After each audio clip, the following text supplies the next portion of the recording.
YS షర్మిలను పోలీసులు house arrest చేశారు. విజయవాడలోని ఆంధ్రరత్న భవన్ నుంచి ఆమెను బయటకు రానివ్వకుండా అడ్డుకున్నారు. ఈరోజు నిరుద్యోగులకు మద్దతుగా చలో సెక్రటేరియట్కు పిలుపునిచ్చారు. దీంతో పోలీసులు అప్రమత్తమయ్యారు. నిన్న రాత్రి నుంచే పోలీసులు ఆంధ్రరత్న భవన్ వద్ద మోహరించారు. రాత్రికి వైఎస్ షర్మిల అక్కడే బస చేశారు. దీంతో ఆమెను బయటకు రానివ్వకుండా పోలీసులు అడ్డుకున్నారు. హౌస్ అరెస్ట్ చేసినట్లు ప్రకటించారు. ఆంధ్రరత్న భవన్ నుంచి మాజీ పీసీసీ అధ్యక్షుడు గిడుగు రుద్రరాజుతో పాటు పలువురు నేతలను పోలీసులు అరెస్ట్ చేశారు. ఆంధ్రరత్న భవన్ నుంచి బయటికి రానివ్వకుండా అడ్డుకుంటున్నారు. వైఎస్ షర్మిల మాత్రం తాను ఎట్టి పరిస్థితుల్లో చలో సెక్రటేరియట్ కార్యక్రమాన్ని చేపడతారని తెలపడంతో పోలీసులు మరింతగా బందోబస్తు ఏర్పాటు చేశారు. దీంతో అక్కడ ఉద్రిక్త పరిస్థితులు తలెత్తుతున్నాయి.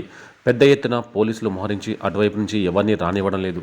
నిరుద్యోగుల పక్షాన పోరాటానికి పిలుపునిస్తే నిర్బంధిస్తారా అని పీసీసీ అధ్యక్షురాలు వైఎస్ షర్మిల అన్నారు. ప్రజాస్వామ్యంలో నిరసన తెలిపే హక్కు లేదా అని నిలదీశారు. నాకు ఈ పరిస్థితి రావడం మీకు అవమానం కాదా అంటూ కూడా ప్రశ్నించింది షర్మిల.